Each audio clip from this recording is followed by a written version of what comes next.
Dipersembahkan oleh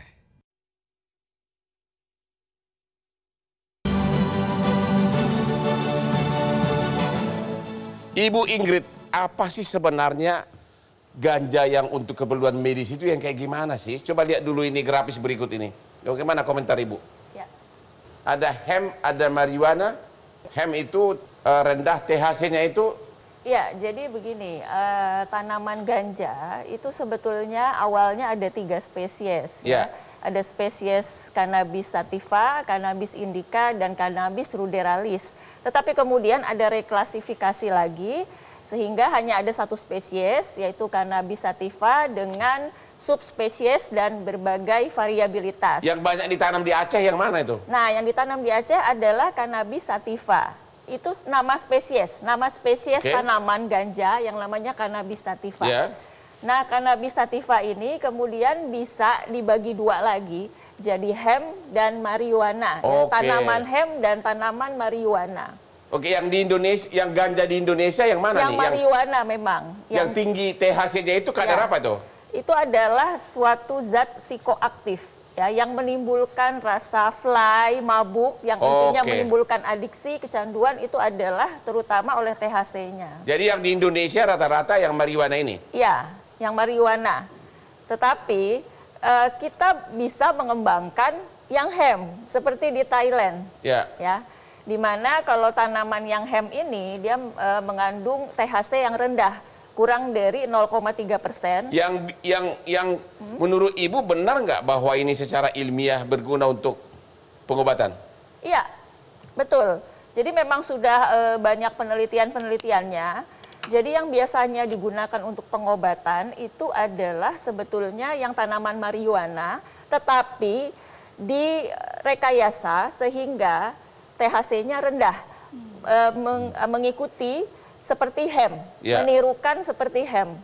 Sedangkan kalau hemp itu sebetulnya tanaman ganja yang biasa dipakai untuk industri, untuk menghasilkan serat dan sebagainya. Ibu sebagai ketua perkumpulan apa? Dokter pengembang obat tradisional dan jamu ya, Indonesia. Ketua perkumpulan pengembang obat tradisional. Ya. Sudah pernah nggak meneliti bahwa ganja ini bermanfaat untuk pengobatan? Kalau meneliti secara langsung tentu tidak ya, Ya. karena kita tidak mungkin melakukan suatu penelitian langsung sementara tanamannya saja kan tidak boleh ditanam kan di Ya. Indonesia. Jadi Ibu tahunya itu bermanfaat dari mana? Itu dari kajian riset-riset yang ada di luar negeri memang. Jadi melalui misalnya systematic review gitu ya Oke. terhadap beberapa atau bahkan Itu banyak untuk penelitian. sakit apa? Nah, yang sudah banyak pembuktiannya melalui uji klinik itu biasanya penyakit epilepsi. Dan itu pun uji kliniknya memang terbatas pada 2 tipe saja. Ya. Karena penyakit epilepsi itu banyak tipenya dan ini untuk 2 tipe saja. Kemudian selain itu juga untuk nyeri ya, rasa nyeri yang sangat hebat, misalnya neuropathic pain atau nyeri karena kanker. Karena kemoterapi misalnya juga untuk berguna mengurangi rasa mual muntah yang Ya. hebat karena kemoterapi. Kemudian juga meningkatkan nafsu makan ya pada orang-orang dengan kanker atau HIV/AIDS. Kemudian gangguan spasme otot ya pada multiple sclerosis ya, terutama itu. Jadi banyak benar manfaatnya. Ya. Itu yang pernah ada seorang ibu minta agar ganja dilegalkan karena anaknya sakit. Itu sakit apa anaknya itu? Nah, itu adalah cerebral palsy. Apa itu? Suatu penyakit yang intinya merupakan penyakit kerusakan otak yang memang sifatnya permanen dan biasanya ditandai dengan berbagai gejala, salah satunya adalah kejang. Jadi kalau kerusakan otak bisa juga diobati oleh ganja ini? Nah, sebetulnya kalau penelitian untuk cerebral palsy itu belum tuntas ya. Yang sudah dikatakan tuntas itu untuk epilepsi. Epilepsi? Ya, tetapi ada kesamaan gejala. Nah, cerebral palsy itu juga ada kejangnya. Sehingga karena sama-sama ada gejala kejang, kan artinya pasien ini membutuhkan anti kejang. Nah, dari produk yang berbasis kanabis atau ganja itu memang ada senyawa seperti CBD ya, CBD yang bersifat anti kejang. Efek sampingnya ada nggak kalau terus-terusan dipakai? Ganja medis yang digunakan sebagai terapi anti kejang itu yang sudah diisolasi senyawa CBD-nya. Ya. Jadi tidak ada senyawa THC yang menyebabkan psikoaktif yang Jadi menyebabkan nggak bisa langsung dari pohon dipakai, nggak bisa? Tidak bisa. Harus diramu dulu. Harus diproduksi dalam suatu pabrik tentunya sehingga dihasilkan suatu produk yang terdiri dari senyawa CBD, misalnya CBD oil biasanya dalam bentuk oil.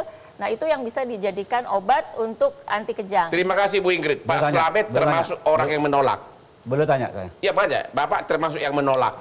Sedangkan menurut Ibu Ingrid banyak manfaatnya. Apa pertanyaannya? Ya, ada satu pertanyaan Bu. Ya. Kira-kira ganja itu untuk mengobati atau untuk mengurangi beban, Bu, kira-kira? Ya, jadi selama Atau dua-duanya?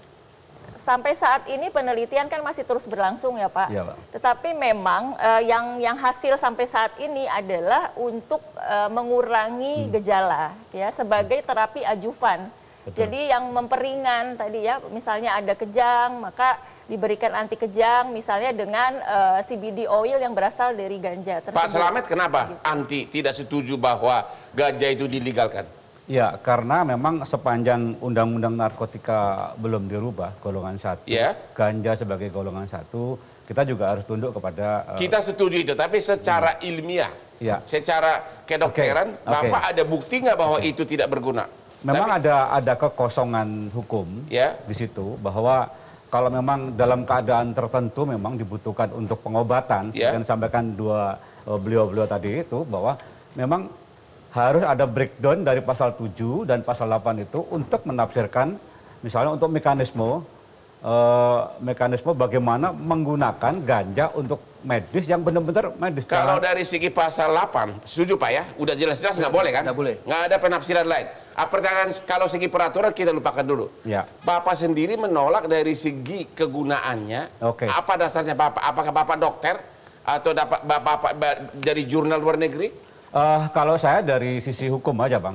Oh, formalnya doang. Kali dari sisi formal ya. Ya. Jadi kalau memang kebutuhan untuk medis ya, itu harus ada rekomendasi atau izin Ya. dari departemen terkait dalam hal ini kesehatan dan Badan POM. Ya. Itu Bang. Jadi sebetulnya masih ada celah ketika kekosongan hukum ini diisi dengan mengganti Undang-Undang Nomor 35 atau ada peraturan Menteri Kesehatan atau Menteri apapun yang bisa membreakdown pasal 7 dan pasal 8 itu. Gitu, Bang. Oke. Efek berbahayanya menurut Bapak apa ganja ini? Kalau efek berbahaya mungkin beliau yang bisa Lebih ahli. lebih bisa menjelaskan. Jadi untuk rekreasi, untuk lebih... Ini yang saya khawatirkan adalah yang satu untuk medis, yang satu adalah untuk rekreasional. Ya.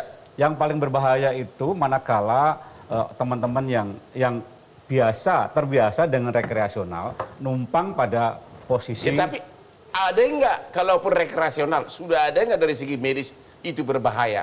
Yang namanya narkotik itu akan selalu adiktif. Oh, Ada ketergantungan.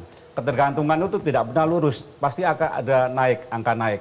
Itu yang kalau misalnya dipakai berkepanjangan, itu yang akan sangat Oke, membahayakan. dari Pak Kepolisian, penyalahgunaan ganja ini lebih banyak mana? Banyak benar atau bagaimana? Jadi dari fakta empiris yang kita tangani perkara selama ini, bahwa ganja yang diambil dari Aceh, itu konsumennya adalah mereka penyalahguna, bukan seorang penderita penyakit sesuatu. Jadi banyak disalahgunakan. Dan saya nyambung ke Bu Ingrid tadi, terkait dengan penelitian di undang-undang sudah difasilitasi, bahwa golongan 1 bisa digunakan untuk pengembangan ilmu pengetahuan. Tapi untuk pengembangan. Pengembangan ilmu pengetahuan, ini harus dilakukan riset dulu. Ya. Jadi kita tidak buru-buru untuk menetapkan ini legal atau tidak. Sementara sendiri kita belum melakukan penelitian yang mendalam, hanya penelitian dilakukan di luar. Itu yang pertama. Kemudian yang kedua, dari jenis cannabis sativa tadi yang disampaikan Bu Ingrid, ada yang masuk klasifikasi hemp, ada yang marijuana. Yang hemp ini non psikoaktif. Apa itu artinya? Tidak mempunyai daya yang Adiktif. menimbulkan ilusi, Halusinasi. pokoknya halusinasi. Itu yang banyak di Indonesia adalah marijuana. Oke. Sementara yang di jadi Thailand, yang hemp itu nggak bahaya? yang di Thailand adalah non psikoaktif yang banyak mereka Yang hemp? budidayakan. Ya. Dan berdasarkan literatur yang pernah saya baca, yang jenis hemp ini menghasilkan serat yang salah satunya adalah digunakan untuk pembuatan jok mobil seri BMW itu dari hemp. Itu yang dibudidayakan. Saya harus cek Lamborghini saya pakai Nah, itu boleh, Pak. pakai ganja nggak ya? Sementara yang di kita, Iya. ini masuknya marijuana. Ya. Dan THC-nya nilainya cukup tinggi. Jadi menurut Bapak yang di Indonesia itu ganja itu jauh lebih berbahaya, menimbulkan ketergantungan.